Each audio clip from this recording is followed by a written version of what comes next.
Adam the Atheist was raised fundamentalist and homeschooled with strong focus on young earth creationism and right-wing conservative Christian values. Now that he's an adult, he wants to shine a light on dogma, ignorance, and extremism. In service of this mission, about 6 months ago, he started his own YouTube channel and has since become a valuable voice in the online skeptical community. Adam, welcome so much. Thank you too so much for having me. This is awesome. Yeah, tell us a little bit about yourself. Yeah, so basically exactly what V just said. That's because I lifted it right out of his YouTube About section. Exactly. She basically just stole that. I would use that as my intro, but she stole that from my page. But yes, that's exactly what I'm doing. I was raised in a very conservative, small town, East Texas. And it definitely left me with a lot of interesting things to talk about. And my channel, I like to sort of dive into different topics and sort of try to approach them in as good faith as possible, while also, like right now, I'm focusing on right-wing evangelical talk pieces such as Dave Daubenmire, Rick Wiles. I particularly like those because those are the most relevant to how I was raised. Mm-hmm. Those televangelist types that just like get on stage and start screaming. Mm-hmm. Plus, the research is a blast. I'm sure you get to pour through just hours of scintillating content. Yes. I'm so sorry for you. It's a valuable thing you're doing and the sacrifice you're making. Thank you for the work. I kind of enjoy it. I'm like, this is so terrible. It's amazing. Well, not amazing. It's bad. It's bad. But I enjoy it. That is awesome. And you recently moved out here to Austin to join us at the ACA. And you and your wife? Yes. Sorry, I just lost. Oh, did you lose? Lost some sound. All right, live air. Okay. No worries. Well, we are sort it out. going to continue talking. Yes. We can still hear you, so Awesome. you are still Great. good. I'm still good. Hopefully, we will be able to fix that for you in the back. Yeah.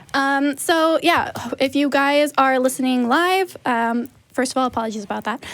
Secondly, if you want to call in and talk to us about Christian extremism or miseducation or homeschooling culture or gender identity or any of these things that we're going to be touching on today, feel free to call us at 512-686-0279. We will be taking calls throughout the hour and hope to be able to talk to you. And if you are wanting to talk to us but maybe don't want to be on the air or can't, there are a couple ways that you can get in touch with us. You can either email us at sex@atheist-community.org, or you can leave a voicemail on our voicemail box, and that number is 512-666-0ASK. That's 512-666-0275. Awesome. All right. Yeah, that's all the ways for folks to get in touch with us. And I really want to thank everyone for some of the great emails that we've been getting. I want to kind of put a word in everybody's ear to try and keep those emails with a question and, a little bit concise so that we can get right to the meat of what you're calling about or what you're writing about. But I want to just really thank everybody that has reached out to us that way. And, a lot of them we're able to read on air. Others we definitely respond to just as we can. So if we haven't responded yet, know that you're on our radar and you're super appreciated. And to everybody else who's, kind of wondering about it, we don't bite. We'd love to hear from you. And if we need to keep that anonymous or whatever else, we're happy to do it. We don't bite unless asked. Yeah. All right. So let's talk a little bit about homeschooling, something both of us have a lot of real world experience with. For you, I know homeschooling can look a bunch of different ways. There are people who homeschool for various reasons and in various ways. So what did it look like for you growing up in a homeschooled household? It was very boring. And honestly, it was very lonely. A lot of homeschooling parents are really great at socializing their children. Mine, however, were not. So it was very much so indoctrination focused as far as the schooling went, and then really you were kind of expected to just clean the house afterwards. Oh yes, but it was very much so religiously motivated and very lonely. Yeah, that strikes many chords. My world was basically my house, except for like chores. My mom had like a side business that I would help out with sometimes, and that was always super exciting. So it meant getting out of the house for like 2 hours. Yeah. But yeah, Lots of chores, lots of divvying up who does the bathrooms this week. Yes. Who unloads the dishwasher. I don't want to pile on the stereotype, but yeah, I went to a small private Christian school, so I'm going to go ahead and put that like maybe one rung higher on the ladder in terms of palpability. Anyway, we invited a local homeschool group to like all of our dances and things because they didn't have an opportunity for that one year. And then after dancing with them a couple of times, we didn't do that anymore. We no longer invited them because we found it didn't really add the party nature that we were looking for at those events. Okay, so I was going to be suspicious about that just one rung higher than that. But if you were looking at homeschoolers to provide the party nature, then yes, that was accurate. Yeah. Oh my goodness. Yeah. No, I'm sorry. It is a stereotype, but that would have been me. I would have been awkwardly standing in a corner, like hissing at people. Yeah, same. All right. So why did your parents decide to homeschool you? What was the impetus for that decision? Right. So actually, it was more so my mother who decided to homeschool us. My father was a very passive personality. I don't think he would have personally cared either way. But my mother was, from everything that I can gather and the conversations that we'd had in the past, she kind of believed that public schools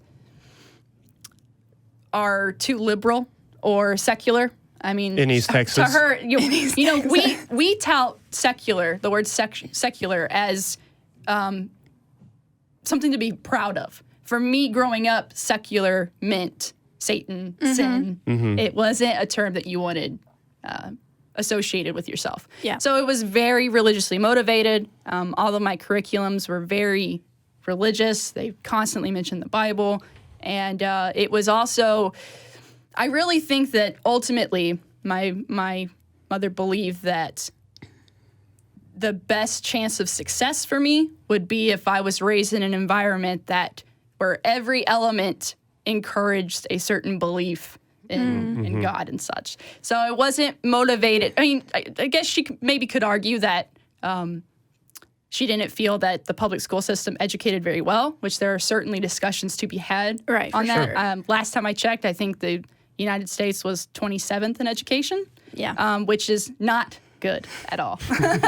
So then that's one of the reasons that people homeschool. But for mine, it was definitely more so religiously motivated. Okay. Interesting.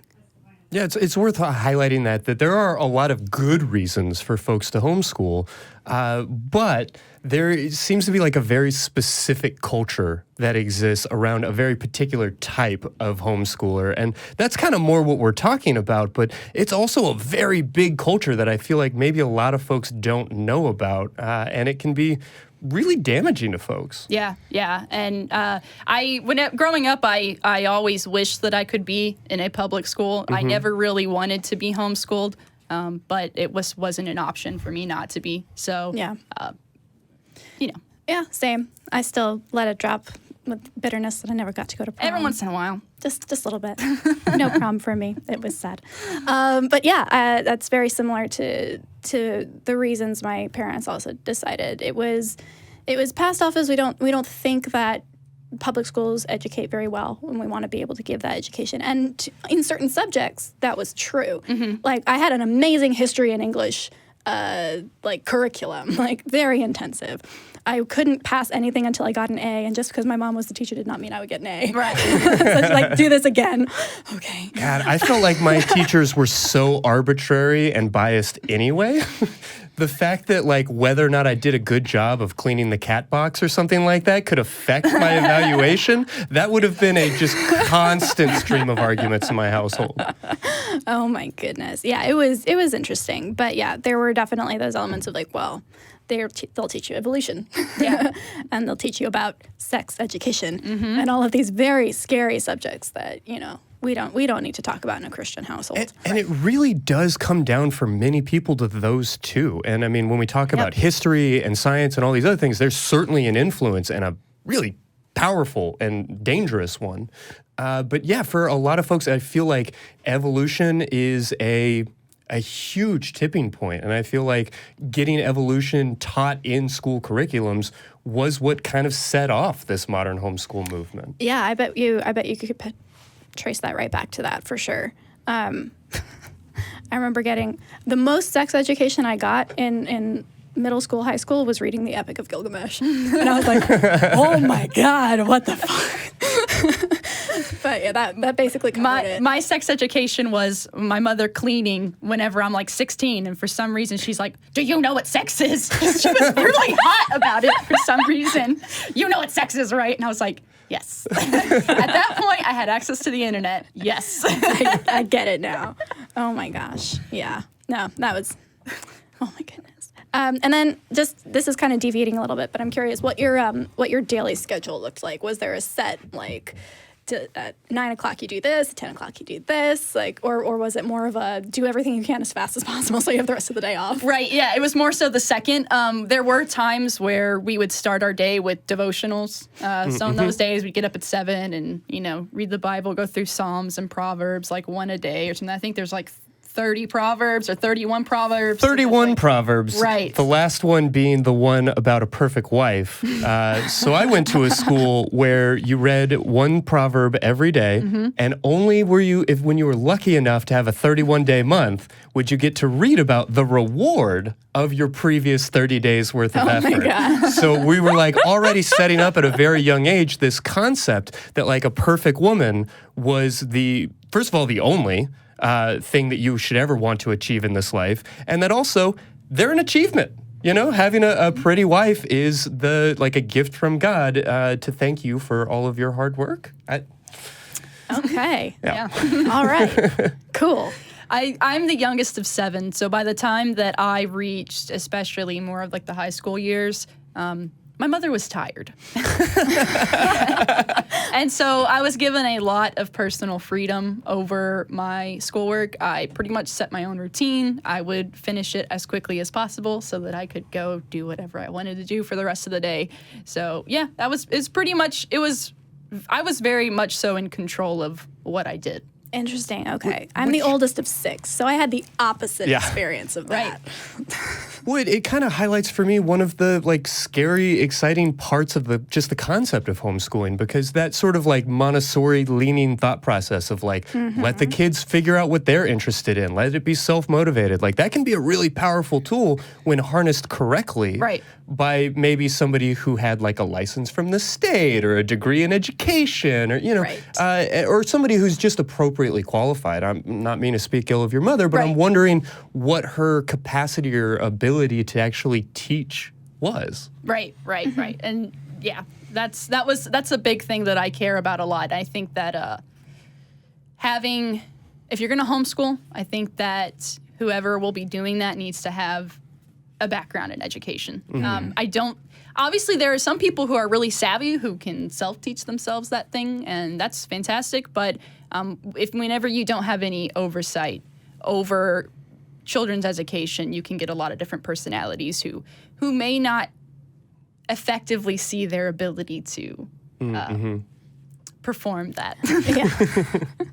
I kind of think my mom took a more management style to my education. There was not a lot of actual, to my knowledge, it's as I got older, there wasn't as much, I'm going to teach you this subject, because I'm going to manage how you teach yourself this subject, which honestly paid dividends in a way, because I can do that really well now. Yeah, with the right kid, it really can, and with the right teacher. Yeah. But I guess that's one of the things that scares me is there's so much political pushback against any efforts to put any level of oversight over homeschooling, or because it's considered child abuse to not have your children in school as well it should be, and it doesn't take a whole lot to just throw that off and be, we're homeschooled, it's fine. Yeah, we talked about the Bible for 20 minutes this morning, we're good. We're good.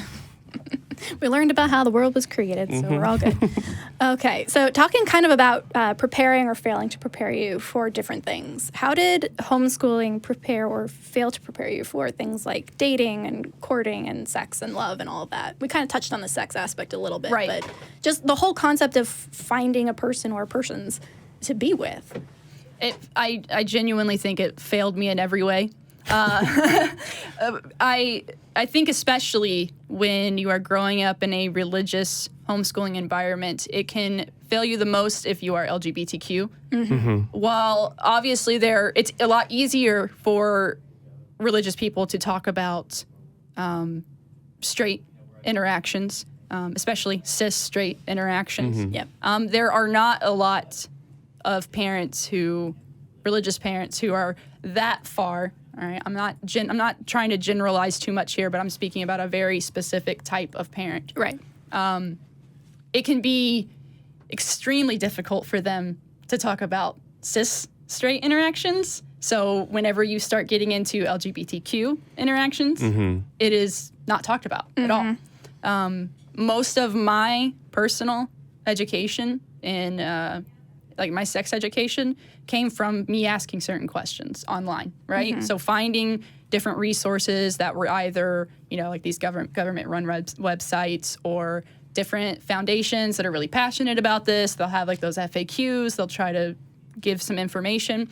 But where it hurts you the most is you can't learn what you don't know to ask. Sure. Yeah. So there were a lot of things, especially when it came to STI and STD, infection rates and just what's the risk. Those things I didn't actually learn until I was already pushing 20, because I didn't know to ask those questions as a teenager. As a teenager, I never really thought about, I knew, like if you're having sex with a guy, make him wear a condom. Like if he has a penis, make him wear a condom. Like I knew that. Yeah. But that's because that fell in line with cis straight, the way that it was portrayed. Right. Sure. Right? So as soon as you get outside of cis straight relationships, it's much harder to get the information. So I think in that respect, it completely failed me.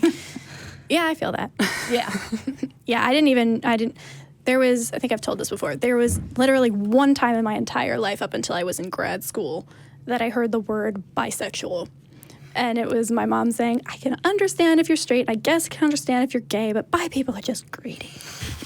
Like, at that point, I didn't know what that was. I mean, where's the lie, though? I mean, I like more people than other people. It's a feature, not a bug. Right.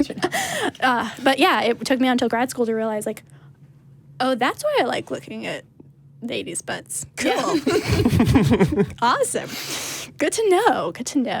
And then kind of along those same lines, because one side of what you talk about is kind of the gender identity and all of that, but you also talk a lot about skeptical thinking and about atheism.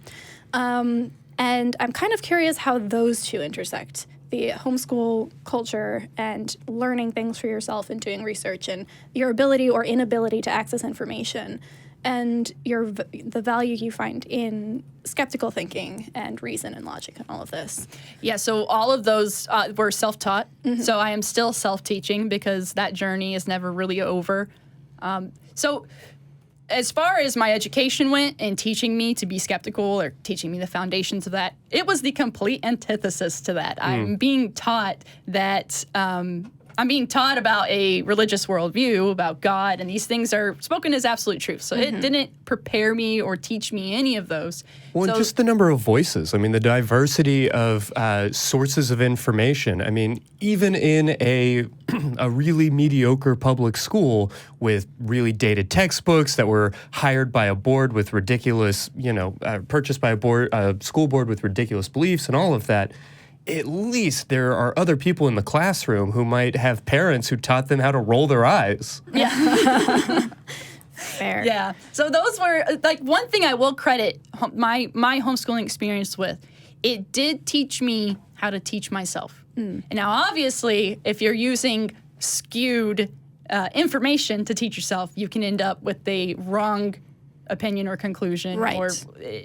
But whenever you are doing it as responsibly as possible, you can actually teach yourself a great many things. And so that is how, because I had that skill set from my homeschool experience, I was able to, and I still am able to, more effectively teach myself things, encounter new ideas, read. I'm able to really dive into that a bit more. I'm not saying that people who went to public school aren't capable of that. I just think that in my experience, it actually really helped me learn how to begin the process of educating myself. Right. I think there's a very big distinction, and both of these are problems within homeschooling, but there's the lack of education aspect that you can run into if the parents just aren't willing to do that work. But there's also miseducation. So like I feel like we were both educated. We just were educated about the wrong shit. Yeah. And so we were given the wrong tools to use, and we were using them really well. But then you were like, oh wait, fuck, I have to start all over again. Oh my goodness. The Earth isn't 6,000 years old. God damn it. What? Yes. Wait, how long did China exist for? This is rocking my world. Do you have any kind of quintessentially funny or horrible homeschooling Christian stories that you can share? You know, to be honest, nothing particularly stands out because my experience was so extremely my own, and I was in control over everything. I want to say all of it, but that's a terrible non-answer. Just conceptually. But like that's a thing I've noticed where like things that seem completely normal, like, oh yeah, of course we watch You've Got Mail all the time, and only Sleepless in Seattle once or twice because what's her face was in it? Yeah. Rosie O'Donnell was a character, and that was bad. Like that to anybody else sounds absolutely like just completely out there, but it doesn't.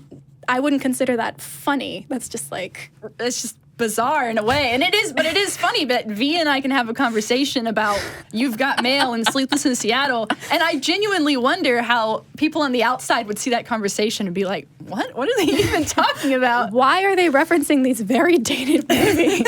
Why are that they all talking have about the same V-chips?" plot?" Yeah, right. Oh my gosh.